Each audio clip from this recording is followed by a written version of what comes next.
વડોદરામાં ધામધૂમથી ઉજવાશે હનુમાન મહોત્સવ। આવતીકાલે ચૈત્ર પૂર્ણિમા પ્રભુ શ્રી રામના પરમ ભક્ત હનુમાનજીનો જન્મોત્સવ। વડોદરાના અનેક હનુમાનજીના મંદિરોમાં તડામાર તૈયારીઓ ચાલી રહી છે। અનેક જગ્યાએ ભોજન, ભજન, ભંડારાના આયોજનો ગોઠવવામાં આવ્યા છે। આમ શહેરના હનુમાનજી મંદિરોને રોશની અને ફૂલોના શણગાર કરવામાં આવી રહ્યા છે।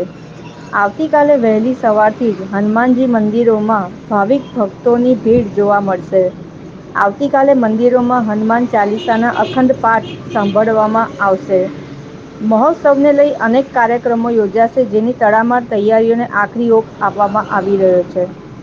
વિવિધ મંદિરોમાં ખાસ પૂજા સાથે ભંડારાનું પણ આયોજન કરવામાં આવ્યું છે, તો ક્યાંક હનુમાન દાદાની શોભાયાત્રા પણ નીકળશે। પૌરાણિક પંચમુખી હનુમાન મંદિરને રંગ સાથે ફૂલોથી પણ શણગારવામાં આવ્યું છે। આમ આવતીકાલે સમગ્ર વડોદરા શહેર હનુમાનજીમય બનેલું જોવા મળશે। પ્રથમ જય શ્રી રામ, જય પંચમુખી હનુમાન દાદા કી જય। દેવસ્થાન સંચાલિત શ્રી પંચમુખી હનુમાન મંદિર જે કાલાઘોડા વિશ્વામિત્રી બ્રિજ પર આવેલું છે અને કાલે ચૈત્ર સુદ પૂનમ મંગળવાર દાદાનો જ દિવસ છે અને દાદાના દિવસે હનુમાન જન્મોત્સવ કરવાના છે। સૌથી પહેલા તો આપણે બધાને આ વર્ષે જે એક બહુ મોટું કાર્યક્રમ ને બહુ મોટું એક આયોજન જે થયું છે કે જે શ્રી રામ ભગવાનનું મંદિર અયોધ્યામાં પ્રાણ પ્રતિષ્ઠા થઈ અને શ્રી રામ ભગવાન વિરાજમાન થઈ ગયા છે, તો એનો આનંદ સર્વ વિશ્વના જેટલા ભારતવાસીઓ છે એમનો તો છે જ, પરંતુ સૌથી અગત્ય કે શ્રી રામ ભગવાન પાસે રહેનારા હનુમાનજીને આ બાબતનો બહુ જ ખૂબ આનંદ છે। એટલે આપ એમનો ચહેરો બી જોઈ રહ્યા છો કે એક અલગ પ્રકારની રોનક એમના ચહેરા પર છે।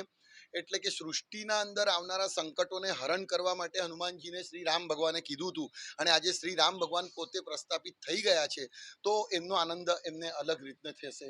આપણી મંદિરે આવતીકાલના કાર્યક્રમમાં 5 વાગે મંદિર ખુલશે। 5 વાગ્યાથી 5:30 પોણા 6 વાગ્યા સુધી મહાપૂજા જે છે, ભગવાનની જે અભિષેક પૂજા છે, લઘુરુદ્રનું આયોજન છે। 6:20 સવારે શ્રી હનુમાનજી મહારાજનો જન્મ કરવામાં આવશે। ત્યારબાદ એક હનુમાન ચાલીસા, આરતી અને શ્રી રામ જય રામની ધૂન બોલવામાં આવશે। એના બાદ 8:30 વાગે સંત મંડળી જે છે તેમનું શહનાઈ વાદનનું આયોજન કરવામાં આવેલ છે। ત્યારબાદ શ્રીનો શણગાર કરવામાં આવશે। એના પછી આપણે સાંજના આયોજનમાં લગભગ 7:30 વાગે શ્રીની પાછી આ હનુમાન ચાલીસાને શ્રીરામ જય રામનો પાઠ કરવાનો છે। 8 વાગે પ્રિતેશ પટેલ એમના સ્વરકંઠે અહીંયા સુંદરકાંડ તથા વિવિધ ભજનનું સંધ્યાનું પણ આયોજન કરવામાં આવેલું છે। તો આપણા વડોદરાવાસીઓના જે કંઈ હનુમાનજી મહારાજના ભક્ત છે એ બધાને મારા તરફથી એક ખાસ વિનંતી છે કે આવતીકાલના એવા શ્રેષ્ઠ દિવસે બધા અહીંયા અચૂક પધારજો, હનુમાનજી મહારાજના દર્શન કરજો।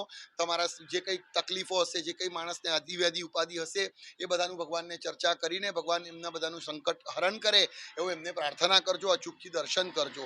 અને આપણા હનુમાન દાદાના જન્મોત્સવ બાદ દર વર્ષે આપણા મહાપ્રસાદીનું પણ આયોજન કરવામાં આવેલું છે। એવી રીતે જ આપણું 23 તારીખે આવતીકાલે દાદાનો જન્મદિવસ છે એટલે જન્મોત્સવ કરવામાં આવશે અને 26 તારીખે શુક્રવારના દિવસે શ્રી કુબેરેશ્વર દત્ત મંદિર કીર્તિ મંદિર કમ્પાઉન્ડની અંદર દાદાનો 12:30 વાગે મહાપ્રસાદીનું આયોજન પણ કરવામાં આવેલું છે।